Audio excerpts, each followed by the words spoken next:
Iya loh teman-teman, ketemu lagi di tutorial kita yang selanjutnya. Nah, kemarin kita sudah membahas untuk rumus if ya, atau single if, dan juga if majemuk atau if bertingkat ya. Ada juga yang menyebutnya double if, triple if, 4 if, dan seterusnya. Nah, sekarang kita masuk ke VLOOKUP dan juga HLOOKUP ya. Nah, untuk VLOOKUP sendiri itu adalah vertikal teman-teman, yaitu ke samping ya, ke samping, ke kanan atau ke kiri ya. Kalau HLOOKUP itu atas dan bawah. Nah, kita langsung masuk aja ke rumusnya ya. Di sini sudah ada nih. Bentuknya adalah VLOOKUP, lookup value, lookup table array, dan call index name-nya ya. Itu adalah range lookup. Nah, untuk rumusnya adalah di sini sudah ada ya keterangannya. Sama dengan VLOOKUP ya. VLOOKUP indikatornya teman-teman. Jangan lupa ya indikatornya.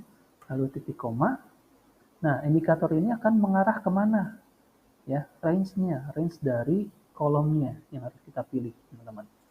Ya, lalu titik koma, karena di sini kita butuhnya adalah barang, ya, barang. Di sini maka kedatangan barangnya adalah yang ini ya, keyboard dan harddisk.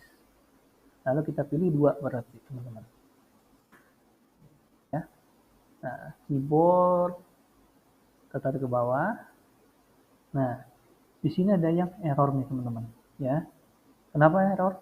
Ada yang tahu?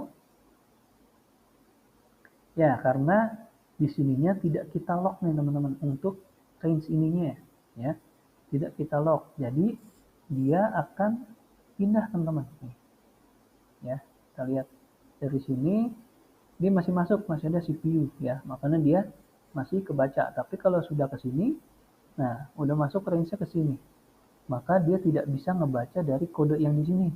Gak ada nih kodenya teman-teman. Makanya dia error ya. Kayak gitu. Jadi harus kita lock nih, kita lock dari atas di sini. Jangan lupa kita lock pakai F4 ya, atau kalau di laptop itu ada yang pakai Fn dulu. Ya, Fn plus F4 gitu. Baru di sini bisa kita drag ke bawah. Oke. Nah, untuk harga juga sama teman-teman, ini bisa teman-teman drag aja sebenarnya samping ya. Nah, yang ini seperti biasa karena indikator yang sudah kita lock itu hanya yang ini ya. Yang depannya itu enggak kita lock ya. Kita lock maka dia akan pindah ya. Jadi ini bisa teman-teman drag aja seperti biasa ya. Lalu enter. Nah, karena di sini kita ingin mencarinya harga ya, yang ini, maka dua ini, nilai 2 yang tadi itu harus kita rubah menjadi 3. Nah, perhitungan seperti apa? Perhitungannya itu karena kita pakai yang sekarang adalah VLOOKUP ya, maka dia ke samping. Hitungannya dari sini teman-teman ya. Karena tadi mulai range-nya adalah dari sini ya. Maka di sini dihitung 1, di sini 2, di sini 3 gitu ya. Makanya untuk mendapatkan keterangan barang itu pakainya 2 yang tadi di sini ya. Ini untuk harga itu kita pakainya yang 3 gitu ya. Saya tinggal drag aja. Nah, kalau misalkan harga itu biasanya pakai rupiah ya atau dolar dan segala macamnya, tinggal dirubah aja di sininya menjadi contain ya, atau akunting ya. Jadi akunting. Lalu ini untuk yang VLOOKUP. Untuk HLOOKUP-nya sama teman-teman, hampir sama rumusnya ya dengan VLOOKUP ya. Rumusnya adalah sama dengan HLOOKUP ya. HLOOKUP lalu kodenya atau indikatornya titik koma lalu range-nya teman-teman ya. Range-nya jangan lupa saya ambil dari sini aja. Lalu di sini adalah kode barang sama ya 2. Bentar. Nah, di sini jangan lupa teman-teman di lock ya. Jangan lupa di lock. Ini. Nah, ini adalah ke bawah ya teman-teman. Keyboard 2. Nah, jadi untuk barang ini sama ya. Tinggal dipindahkan, di sini dirubah jadi 3. Jadi kebacanya tadi ke bawah. Kalau ini tadi samping ya. 1, 1, 2, 3. Nah, kalau yang lookup itu udah ke bawah. 1, 2, 3. Gitu ya. Nah, ini juga sama, tinggal dirubah menjadi akunting. Ya, gitu. Ya, itu adalah untuk rumus VLOOKUP dan juga HLOOKUP ya, teman-teman ya. Lalu kita masuk ke fungsi AND sama OR, gitu ya. Nah, ini tadinya sudah saya tambahkan sendiri. Ini tadinya nggak ada ya, teman-teman. Nggak ada, ini sudah saya tambahkan sendiri. Di sini kita pakai if ya, karena di sini ada keterangan A itu 4, B 3, C 2, dan D 1. Gitu ya. Jadi sudah saya berikan biar videonya lebih cepat, nggak kepanjangan. Nah, di sini ada N nih, teman-teman. Ya. Nah, di sini N itu adalah kalau misalkan, karena saya juga agak kurang pahami dengan soalnya, jadi saya mengambil kesimpulan bahwa jika nilainya, di sini ya, jika nilainya lebih besar ya, kehadiran ini ya, kehadiran ini lebih besar dari 5, maka dia akan lulus.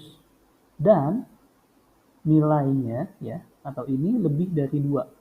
Gitu ya. Jadi kalau ini 1, ininya 6, dia tetap nggak akan lulus kalau yang di sini ya, karena indikatornya adalah nilainya 2. Oke, daripada bingung, kita langsung masuk aja. Di sini teman-teman harus tetap pakai if ya, teman-teman ya. Harus pakai if, baru di sini and ya. Lalu indikatornya yang pertama apa? Yang pertama adalah kehadirannya. Nah, kehadirannya itu harus minimal 5, jadi lebih besar sama dengan 5 ya, teman-teman. Lalu apa lagi yang kedua? Nilai ya. Nilainya ini minimal 2, lebih besar sama dengan 2 gitu ya. Lalu baru dia dinyatakan lulus. So, kalau tidak maka tidak lulus. Oke, kurang tutup. Jangan lupa. Nah, drag ke bawah. Nah, lihat teman-teman yang tidak lulus. Yang tidak lulus adalah, kenapa dia tidak lulus? Karena nilainya adalah 1, sedangkan di rumus minimal adalah 2. Nah, lalu yang ini juga sama ya, tidak lulus karena nilainya adalah 1 ya. Nah, kalau misalkan kayak gini, ini saya kasih jadi 4, maka dia harusnya tidak lulus. Nah, kenapa? Karena walaupun di sini nilainya 2 atau di sini deh 4, tidak lulus. Kenapa? Walaupun dia nilainya 4, tapi ya, tapi di sini nilai kehadirannya harusnya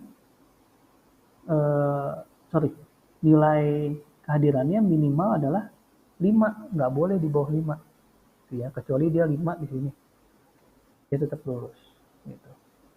Jadi kondisi keduanya harus terpenuhi kalau dan ya, atau n. Jadi di sini terpenuhi, di sini terpenuhi, berarti di sini minimal 5, di sini minimal 2 gitu ya, teman-teman.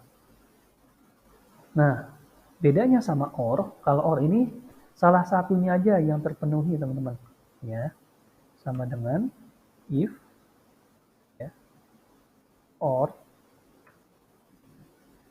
kehadiran ya lebih besar sama dengan 5 atau nilai lebih besar sama dengan 2.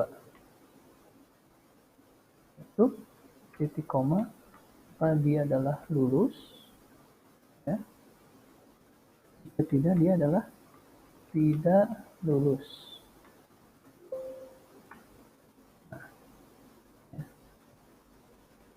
Nah, seperti ini teman-teman ya. Dia nilainya 2 dan 5. Oke, terpenuhi ya. Kita lihat yang tidak lulus. Nah, ini aja nih teman-teman yang tidak lulus. Kenapa? Karena nggak ada yang terpenuhi nih. Yang pertama, nilainya lebih besar dari 5, dia enggak. Terus lebih besar dari 2, dia enggak. gitu ya. Maka dia satu-satunya yang tidak lulus. Nah, tadi di sini dia tidak lulus, tapi menggunakan OR lulus. Kenapa? Karena jumlah kehadirannya adalah 8. Jumlah kehadirannya adalah 8. Sedangkan minimalnya adalah 5. Jadi dia lulus. Walaupun di sini dia nilainya adalah cuma 2, nilainya adalah cuma 1, tapi karena 1 ini sudah terpenuhi, ya, sudah terpenuhi, maka dia tetap dinyatakan lulus, gitu ya. Nah, lalu di sini keterangannya biasanya ya adalah sama dengan if, jika, yang di sini adalah sama dengan lulus ya, lulus. Sorry, ini lulus berarti n ya, if n, if sini n tadi, n ya. Jika di sini lulus dan di sini juga sama dengan